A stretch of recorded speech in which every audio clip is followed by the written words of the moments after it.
Assalamualaikum warahmatullahi wabarakatuh. Bismillahirrahmanirrahim.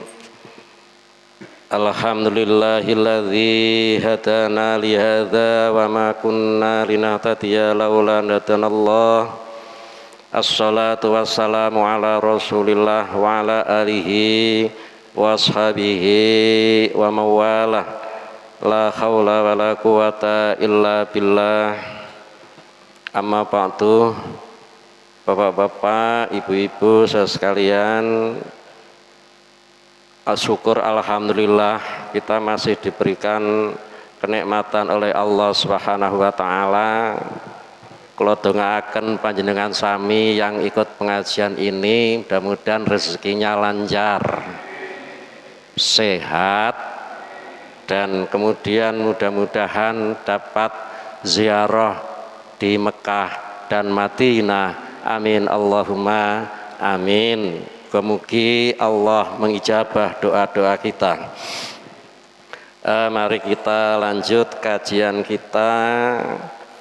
Kemarin sampai ke surat yang surat Al-Baqarah ayat yang ke-8, ini sampai dengan ayat yang ke-20 ini ya menerangkan tentang orang-orang munafik yang secara garis besar telah kita kaji bersama.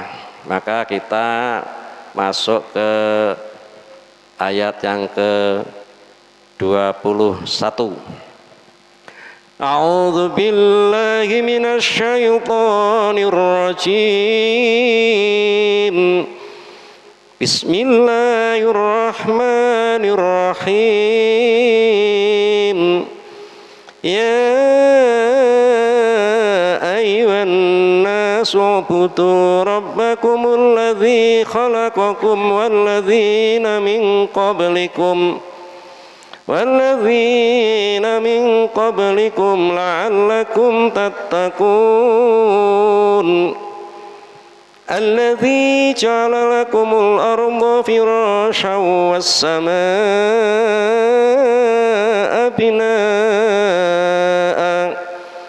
wa anzala minas samaa'i maa'an fa akhraja bihi minas samarati rizqan lakum fala taj'alu lillahi andatan wa antum ta'lamun. Wa in kuntum fi raibin mimma nazzalna ala abdina fatu bi suratin min mislihi wad'u syuhada'akum min dunillahi in kuntum shadiqin.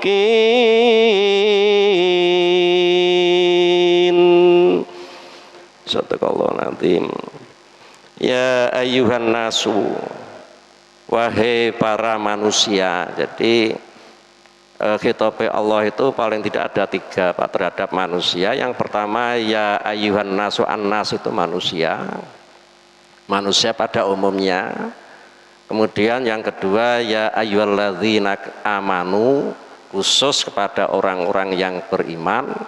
Dan yang ketiga ya ayyuhalladzina kafaru, hai orang-orang yang kafir. Kitab itu, dawuh itu disampaikan kepada manusia pada umumnya itu. Ubudu padha nyembah sira kabeh rabbakum ing pangeran ira kabeh alladzi khalaqakum, yang telah menciptakan kamu sekalian, walladzina min qablikum, dan menciptakan orang-orang sebelum kamu. Untuk apa sih? La'allakum tattaqun. Kita ini diciptakan oleh Allah dengan tugas, sekali lagi saya sampaikan, adalah takwa kepada Allah Subhanahu wa taala. Dene nek ora takwa ya wallahu a'lam, resiko tanggung penumpang lah itu kira-kira. Ya Allah itu sudah memberikan fasilitas kepada kita. Apa itu? Alladzi ja'ala lakumul arda firasa. Allah sudah menciptakan bumi ini untuk hamparan ini, untuk hamparan kita. Pernahkah kita berpikir ya, Ya Allah, begitu luar biasanya sifat rahmani panjenengan. Bumi ini diciptakan untuk manusia. Dengan bumi ini kita pergi kemana-mana. Dengan bumi ini sebagai hamparan terasar gitu, keloso begitu, bisa kita kemana-mana.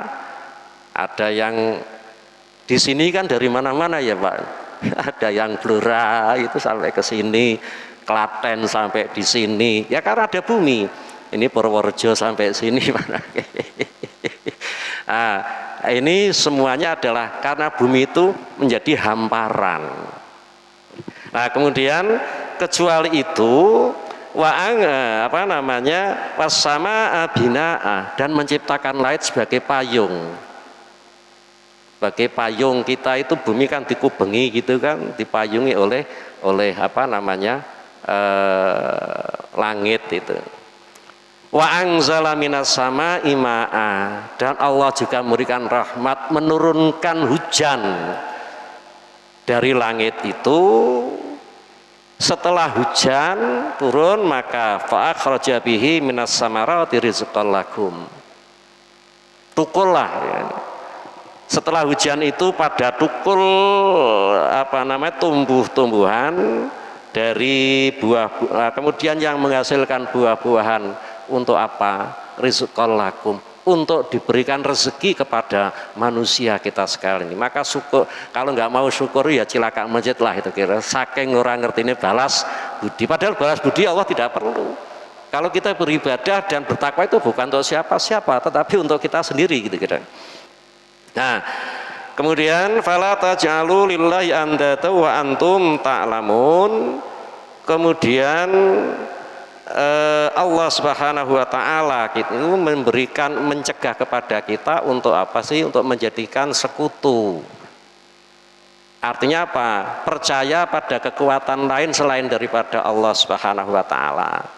Nek wong dhisik kan berhala-berhala itu, patung-patung itu disembah. Sekarang masih ada yang ada pohon asem gwedi itu kemudian dikasih hubungan itu disajin dan sebagainya. Itu adalah musyrik atau perbuatan syirik. Nah, kemudian Bapak Ibu dan saudara sekalian, nah ini ayat menunjukkan kepada kita sekalian, pada orang terdahulu sampai dengan sekarang ini adalah mbok yodo ngerti, mbok yodo paham, mbok yodo ngrumangsani bahwa kita ini dihidupkan oleh Allah Subhanahu wa taala, dicukupi dengan segala kebutuhan. Allah tidak butuh apa-apa kecuali la'allakum tattaqun, supaya kita ini menjadi orang yang bertakwa. Ewadene segitu, zaman dulu itu kerjaan zaman Kanjeng Nabi itu juga banyak orang yang menjadi musyrik. Banyak orang yang kafir, bahkan banyak orang yang tidak mempercayai Al-Quran. Satu di antara adalah yang namanya Musailamah Al-Kadzab, itu seorang nabi palsu. Maka kemudian ketika ditantang Al-Quran supaya ini membuat surat seperti Al-Quran, itu nggak bisa mereka. Wa in kuntum fi raibim mimma nazzalna ala abdina, dan lamun sira kabeh kuwi mamang ya ragu terhadap apa yang diturunkan kepada hambaku Allah, yaitu Kanjeng Nabi Muhammad sallallahu alaihi wasallam, wada'u syuhada'akum min dunillahi in kuntum fa'tu bi suratim mim mislih. Maka saya ulangi, apabila kamu sekalian ini mamang ragu terhadap apa yang diturunkan kepada Kanjeng Nabi berupa Al-Quran, maka fa'tu bi suratim mim mislih, datangkan satu surat saja seperti Al-Quran. Nah, oleh karena itu, karena Musailamah Al-Kadzab ini seorang mengaku nabi palsu, kemudian membuat surat-surat tandingan. Antara lain yang tercatat itu adalah surat Al-Fil itu. Alam tara kaifa fa'ala rabbuka bi ashabil fil.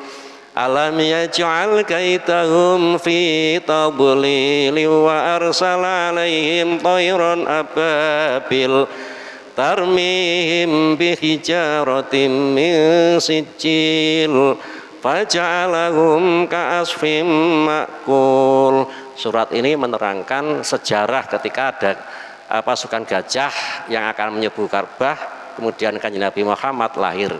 Nah, ini dipadani karo Musailamah al-Kadzab, apa itu? Al-fil. Ini wa mal fil. Wa ma adraka mal fil. Al-filu lahu danabun wasilun wa khurtumun tawil. Artinya apa kuwi? Artinya al-fil gajah. Malfil apa gajah itu? Ngubeng-ngubeng tak ke. Kemudian wama adraka malkil, tahukah kamu apa itu gajah? Alfilu lahu danabun wasilun wa khurtumun tawil. Gajah adalah yang mempunyai ekor yang kecil dan belalai yang panjang. Sapa ketiwai. Itu tidak mungkin sama dengan Al-Qur'an, tidak bisa. Nah, ora usah dikandani. Ora usah ngarang-ngarang ngono sing madani Al-Qur'an. Gajah itu ya mesti telaline dawa lah. Buntutnya mesti kecil gitu ya kira-kira. Nah, ini antara lain dari sekian itu karangan daripada Musailamah al-Kadzab ini, orang yang ingin menyamai Al-Qur'an tetapi tetap tidak bisa. Dan kemudian setelah Kanjeng Nabi wafat, itu dia mengaku sebagai nabi palsu. Dan pada saat Khalifah Abu Bakar As-Siddiq ini kemudian karena tidak bisa disadarkan, kemudian diperangi dan mereka terbunuh dalam peperangan itu. Bapak Ibu dan saudara sekalian, itu adalah yang orang yang kepingin menyampur urusan ayat-ayat Al-Quran. Sekarang pun juga banyak. Kita ini jangan sampai harus waspada. Banyak orang-orang yang ingin menusuk ke bagian-bagian kecil, sekalipun kecil dari Al-Quran. Tapi insya Allah, wa inna nazzalna dzikra wa inna lahu lahafidun. Allah menurunkan Al-Quran itu dan Allah akan menjaganya. Dari dunia ini jutaan orang-orang yang hafid, orang-orang yang hafal Al-Quran. Itu juga salah satu daripada Allah menjaga kemurnian daripada Al-Quran. Maka dari itu mudah-mudahan kita sekalian ini selalu bersyukur pada Allah Subhanahu wa taala, bertakwa kepada Allah Subhanahu wa taala, melaksanakan perintah-perintahnya dan memahami, menyayangi Al-Qur'an. Fa insyaallah kita akan menjadi orang yang dikasihi oleh Allah Subhanahu wa taala minad dunya hatal akhirah. Amin Allahumma amin. Ilahi las tulil firdausi ahla wala aqwa ala naril jahimi. Monggo. Ilahi las tulil firdausi ahla wala aqwa ala naril jahimi wa habli taubatan wa ghfir dhunubi fa innaka ghafirudz dzambil azimi. Amin Allahumma amin. Rabbana atina fid dunya hasanah wa fil akhirati hasanah wa qina adzabannar. Walhamdulillahi rabbil alamin. Assalamualaikum warahmatullahi wabarakatuh. Allahumma salli ala Muhammad ya Rabbi salli alaihi wasallim. Allahumma salli ala Muhammad ya Rabbi salli alaihi wasallim. Allahumma salli ala Muhammad ya Rabbi salli alaihi wasallim. Taqabbalallahu minna wa minkum, taqabbal ya karim.